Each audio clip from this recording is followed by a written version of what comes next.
Thank you for having me. So today I will talk about mathematical framework for consciousness learning. So this is a work based on our paper published on entropy earlier this year. Why is I cannot move. So first I will talk about the main problems of physicalism. So one of the problems is, physicalism holds a view that consciousness arises from matter whose existence is independent of any consciousness. But that independency is a forever suspended assumption in the sense that it is impossible to be verified by human beings who can only perceive existence through their own consciousness. And the second problem is the so-called hard problem of consciousness, which was introduced by David Chalmers. It has various formulations. So we state it as follows. So how could consciousness, no matter what kind of key features different people may think it has, arise out of matter which doesn't have any such features of consciousness, in spite of how complicated the interaction between the matter is? So our formulation of this problem is close to the words by Annika Harris. So how does felt experience arise out of non-sentient matter? And so how hard is this hard problem mathematically? So let's have a look by a simple but general model. So let's make all the basic matter category, so which with physical systems as objects and physical interactions between them as morphisms. So if consciousness emerges from very complicated interactions of non-sentient basic matter, then there should be an object which behaves the same as a conscious human being, so emerging from the interaction with the matter. So in this simple model, so we see this new object and its relations with the matter as a colimit. So the problem is does this colimit exist? So how to decide whether it exists? If yes, how to construct this colimit?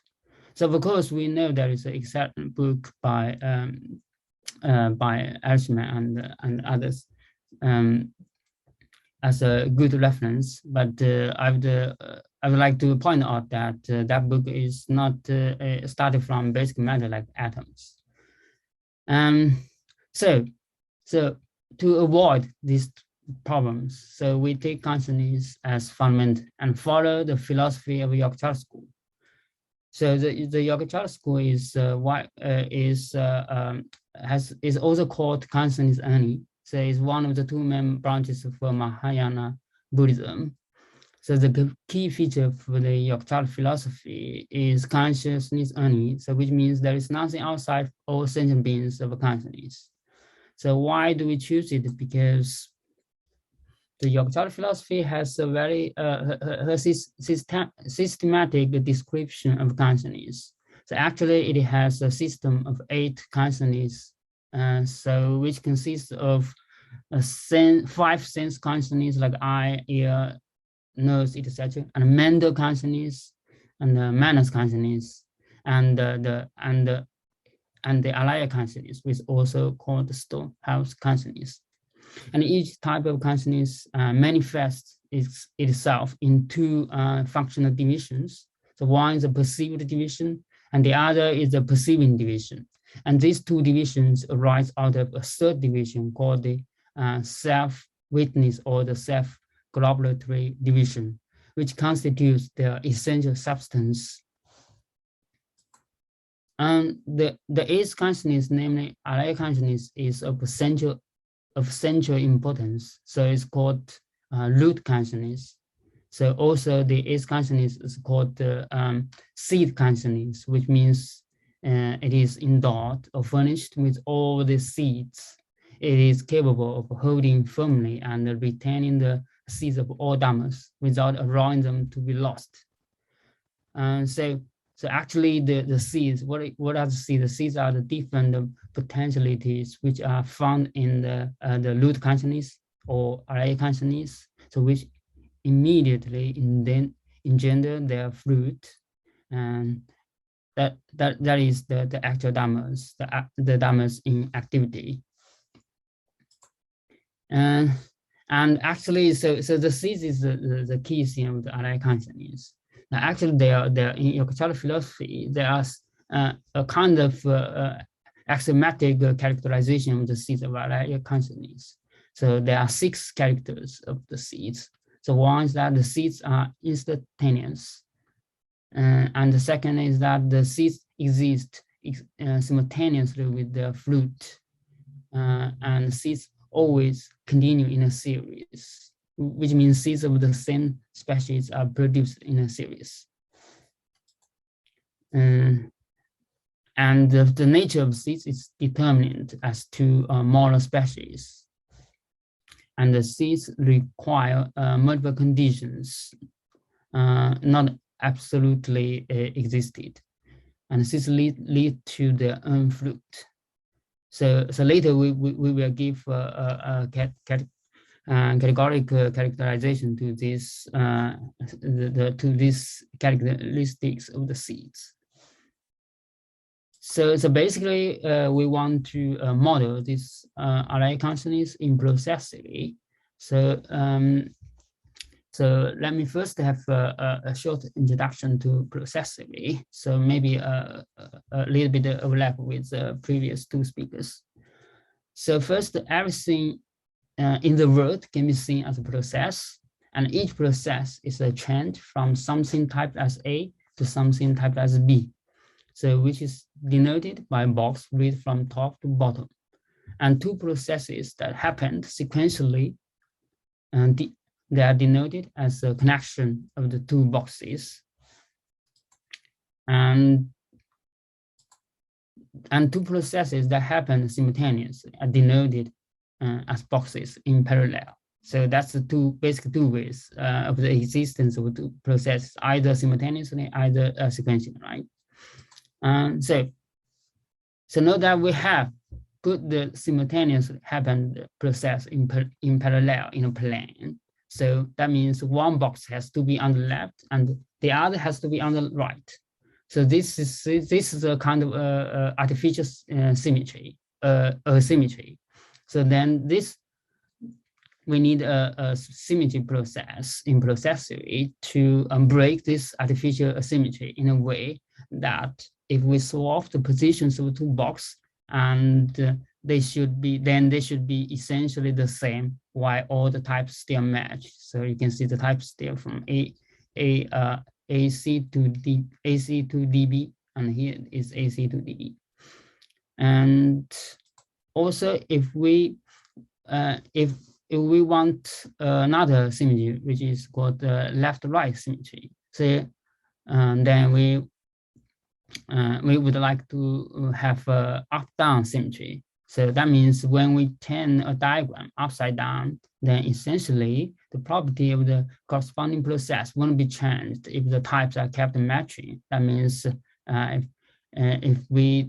the diagram is from B to A, then also from B to A we flip the box.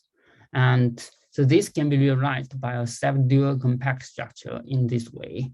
So you can see we got this equality. So that means now we obtained a compact closed category, which could characterize the interaction of general processes, no matter it's physical or consciousness, doesn't matter, and composes this structure composes the backbone of so-called categorical quantum mechanics, which was proposed by Samson and Wolf. So, however, if we want to apply processually to a particular problem, like for example, like quantum circuit optimization or quantum entanglement classification, something like that, then we need a fine-grained version of processually where all the boxes are explicitly detailed. So 2 typical examples of such a version are ZX calculus and ZW calculus. So we will use that. We have used that in our paper. Yeah. So okay, now so let's start to model the Alaya consciousness by the processively. Since the Alaya consciousness has a structure of three divisions, the self-corroboratory division, which is the essential substance of Alaya consciousness, and the perceived and perceiving divisions, which applies out of it. So to model Alaya consciousness, we characterize individually these three divisions. So first, the self-corroboratory division is the main body of Alaya consciousness. So it's natural to model it as a category, since it will never fuse with other Alaya consciousness. So how do we model it? So the self-corroboratory division of Alaya consciousness is a symmetric monoidal category. We call it U. So where its objects are the types of the seeds, and the morphisms are the consciousness processes which transform the states of the seeds. And then the sequential composition of two morphisms represents two successive conscious processes happening one after the other. So while parallel composition of two morphisms represents two conscious processes happening simultaneously. So then a state of the seed is a morphism from empty object. So we denote it as I. And so to the type of the seed, and we say we denote as seed. So for example, so a seed can be destroyed, so which is represented by a morphism from the type of the seed to the empty object. So generating fruits, so from Alaya consciousness seeds is modeled by a partial functor, because not all the seeds will generate fruits at one time. So it's partial functor from the category U to another category, depending on which type of consciousness the generated actual dhammas belong to, while keeping the moral species and subtypes, like mind of the seeds. So this keeping is realized by the functor, which preserves such structures of a category. And so when a seed is not used to generate its fruit, it evolves without losing its properties. So this is modeled by operating on its state invertible morphism, which is also called as morphism. So which has source object and target object the same as the type of the seed. And we claim that this model can satisfy the 6 characters of seeds. So why? Let's say so the state the reason roughly. So there is first there is always an operation or morphism performed on a seed, such that the state of the seed is always changing. So therefore the seeds are instantaneous. It's not always the same. And the generation of fruits from seeds at any moment is modeled by a partial functor at the same time. So the seeds exist simultaneously with their fruit. And the involving of any seed is modeled by isomorphism, so its type will remain the same during the evolution. Hence, seeds of the same species are produced in a series. And so since the partial functor, which generates the fruits of seeds, can keep moral species. So the nature of seeds is determinate as to a moral species. So to have a fruit generating partial functor from a subcategory of U, and the image of the objects and the morphisms under this functor need to be specified. So that means not unconditionally existed. So seeds require multiple conditions to produce actual dhammas. And finally, since a fruit producing partial functor keeps types of its objects, so seeds leads to their own fruit. So that's why we claim that so this model can satisfy the 6 characters of the seeds of Alaya consciousness. So finally, the perceiving division and the perceived division of Alaya consciousness can be modeled by a fine-grained version of the processor, which we call equivalency as calculus. So I don't think I have enough time to talk about the details of this kind of things.